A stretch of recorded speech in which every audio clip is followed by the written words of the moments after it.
akbar. Subhanallah walhamdulillah wa la ilaha illallah. Allahu akbar. Alhamdulillah, alhamdulillahirabbil alamin. Kita kembali lagi di Cahaya Hati Indonesia. Banyak orang-orang yang ditimpa musibah, orang-orang yang ditegur oleh Allah karena sikap dan perbuatannya langsung memperbaiki diri. Tapi di tema kita kali ini kita bicara tentang orang-orang yang sudah mendapat teguran dari Allah, yang dilakukan adalah melakukan pembenaran terhadap dirinya.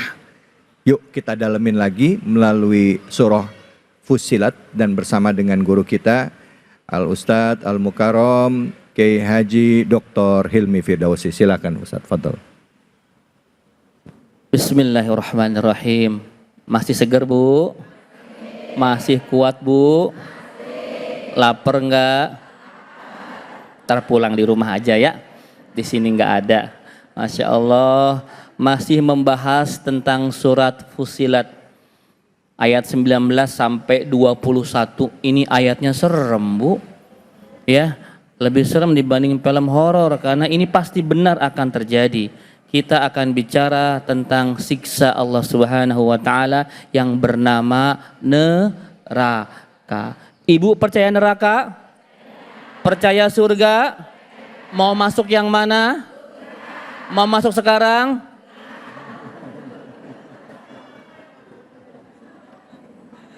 Masya Allah. Baik, kita akan buka di ayat ke-19. A'udzubillahi minasyaitonirrajim. Wa yauma yuhsyaru a'da'ullahi ilan nari fahum yuza'un. Pada hari dikumpulkannya musuh-musuh Allah ke neraka, lalu mereka diatur berbaris-baris. Bu, musuh Allah itu siapa Bu? Siapa musuh Allah?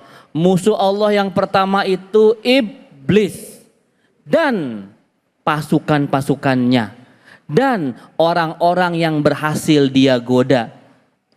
Semoga bukan termasuk kita. Amin.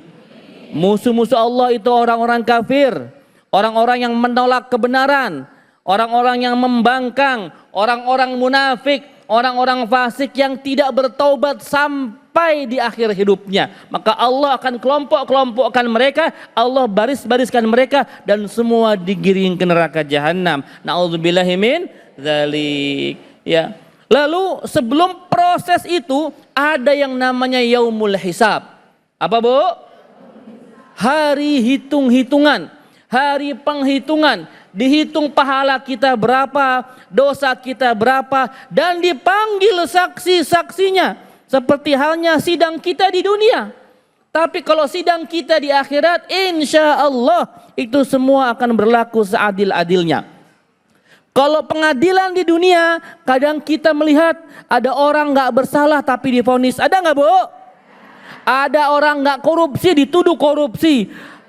Kemarin sahabat kami direktur ASDP, ya, orang pinter Bu dari luar negeri dituduh korupsi, ujung-ujungnya bebas. Orang-orang baik kadang-kadang ditersangkakan, orang-orang jahat malah dibiarkan. Itu pengadilan dunia. Tapi nanti di akhirat Allah akan berikan keadilan seadil-adilnya. Kenapa demikian? Karena saksinya bukan manusia lain, saksinya bagian tubuh kita sendiri. Saksinya siapa? Telinga kita, mata kita, kulit kita, semua akan bersaksi tentang apa yang pernah kita kerjakan di dunia. Hatta idza ma ja'uha syahida alaihim sam'uhum wa absaruhum wa juluduhum bima kanu ya'malun.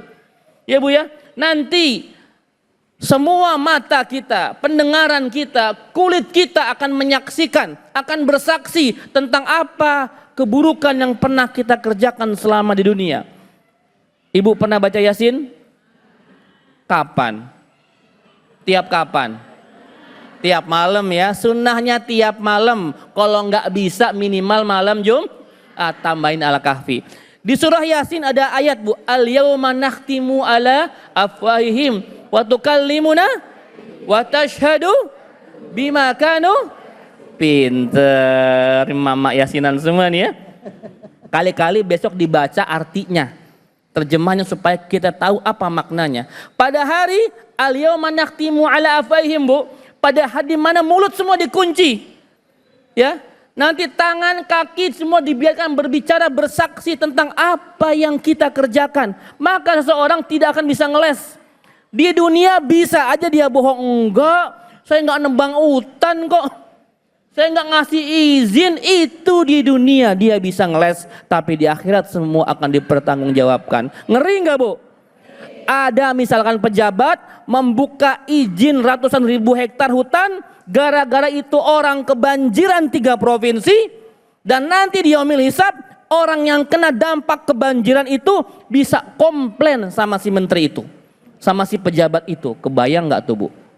Makanya berat, Bu, jadi pejabat itu hisabnya berat jika tidak amanah. Kalau dia amanah, surganya nomor 1, al-imamul adil. Tapi kalau dia khianat, maka dia akan menjadi bahan bakarnya neraka. Na'udzubillahi min dzalik. Dan nggak bisa ngeles. Emak-emak juga di dunia bisa aja dia bohong. Enggak, Bu, saya nggak ngambil duit ibu. Saya nggak ngomongin ibu kok. Ya, itu di dunia kita bisa bermanis muka, bermanis mulut, tapi nanti di akhirat semua akan bersaksi memberatkan kita. Maka dari sekarang, Bu, jangan jadi orang yang suka berpura-pura. Jadi orang apa adanya, Bu, enak, Bu. Orang berpura-pura capek. Karena ketika kita berpura-pura menyebabkan sebuah kebohongan, maka untuk menutupi kebohongan itu dia harus melakukan kebohongan yang lain, Bu. Capek nggak, Bu? Capek, Bu. Ya, ibu misalkan punya mobil, walaupun itu mobil bengkel suami ibu, pelanggan. Ibu bawa kemana-mana, Masya Allah, ibu mobilnya baru. Iya dong, suami saya yang beliin. Satu bohong. Ya, satu bohong. Setelah itu ibu harus bohong lagi. Bohong ke siapa? Bohong ke yang punya mobil. Kok mobil saya nggak ada di bengkel? Iya, tadi ternyata beli spare partnya jauh. Kemarin, Bu, ada cerita, Bu, di TikTok apa di mana ya? Ada seorang yang masukin mobil ke bengkel, dia telusuri GPS-nya, ternyata mobilnya nggak ada di bengkelnya, ada di salon kecantikan, ada di mall. Kan mobil sekarang canggih-canggih, Bu, ada GPS-nya, bisa di-track kan? Ya, ngelesnya kan bingung tuh istri yang punya bengkel. Ya, karena kebohongan yang satu bisa menyebabkan kebohongan yang lain. Lalu ayat 21-nya, musuh-musuh Allah itu bingung, kenapa kok mata bisa ngomong, telinga bisa ngomong, kulit bisa bersaksi. Lalu anggota tubuh kita menjawab, kami itu berbicara karena Allah yang berkehendak. Allah yang menciptakan semua makhluk yang bisa bicara, kenapa kami tidak bisa? Allah itu maha bisa, Bu. Nanti jangan aneh kalau mulutnya diem, matanya ngomong, kulitnya ngomong, telinganya ngomong. Hati-hati, Bu, ya. Jadi sekarang kita mulai, Bu, jadi orang yang benar-benar, kalau ngomong benar ya, Bu, ya, jangan berdusta, ya. Jangan suka membohongi orang lain, berat, Bu, apalagi membohongi rakyat banyak. Ya, kembali kepada pejabat, mau kita marah biasa, Bu, ya. Para pejabat tolong kalau ngomong tuh diatur banget. Ada banjir kayu gelondongan, dibilang katanya tumbang dengan alami karena derasnya curah hujan. Ya Allah, di negara lain mah hujan air, ini mah hujan kayu gelondongan. Hati-hati, ya, hati-hati para pejabat, jangan bicara asal-asalan. Semua akan dihisap, termasuk ibu-ibu yang komen juga di medsos. Pernah komen nggak? Hati-hati juga, Bu, ya. Kira-kira jari jemari ibu kan dihisap nggak, Bu? Dihisap, Bu, tidak hanya lisan kita, Bu.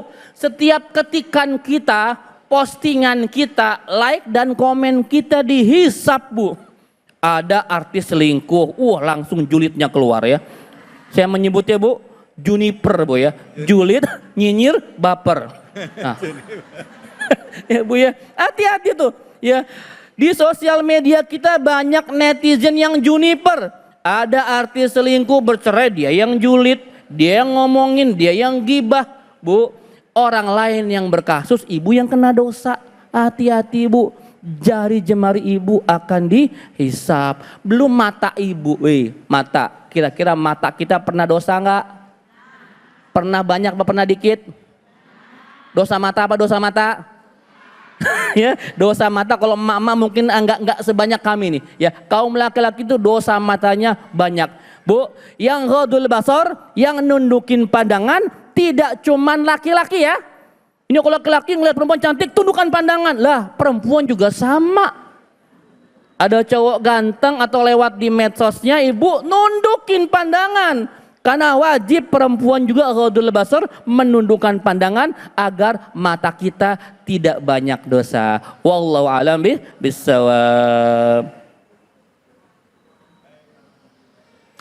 Alhamdulillah, alhamdulillah rabbil alamin. Terima kasih banyak Kiai atas ilmunya. Bu. Ibu-ibu sadar nggak sih ya, seiring bertambahnya usia nih, kesehatan kulit sering menjadi perhatian banyak wanita. Mulai dari munculnya kerutan halus, flek hitam, hingga kulit yang terasa semakin kering. Betul nggak? Nah, ini dia nih, berbagai faktor seperti paparan matahari, stres, pola hidup sehari-hari ini dapat mempercepat tanda-tanda penuaan pada kulit. Karena itu, perawatan dari dalam menjadi salah satu cara yang banyak dipilih untuk membantu menjaga kelembapan, elastisitas, dan tampilan kulit agar tetap segar. Tapi tenang, saya ada solusinya. Ibu-ibu bisa konsumsi suplemen Nuriskin Ultimate, di mana dalam suplemen ini memiliki kandungan marine protein, kolagen, OPC, SOD lycopene, green tea, herbal pelembat, hyaluronic acid, vitamin, dan mineral. Nuriskin Ultimate juga memiliki manfaat mengencangkan dan mencegah kerutan, menghilangkan flek hitam, dan melembabkan kulit. Nuriskin Ultimate cocok digunakan untuk wanita usia 35 tahun ke atas, jenis kulit kering dan normal, serta problem kulit kerutan dan flek hitam. Sangat cocok juga untuk kulit kering karena hyaluronic acid dalam Nuriskin Ultimate dapat mengikat air 1000 kali dari volumenya sendiri. Sehingga mengikat air di bawah permukaan kulit, mempertahankan kelembapan, menjaga kekenyalan dan elastisitas kulit. Sekarang nih hadir Nuriskin Ultimate New Formula yang telah diproduksi di Indonesia, memiliki sertifikasi halal dan harga lebih ekonomis. Untuk perawatan kulit dari dalam, percayakan pada Nuriskin Ultimate dan Nuriskin Ultimate New Formula.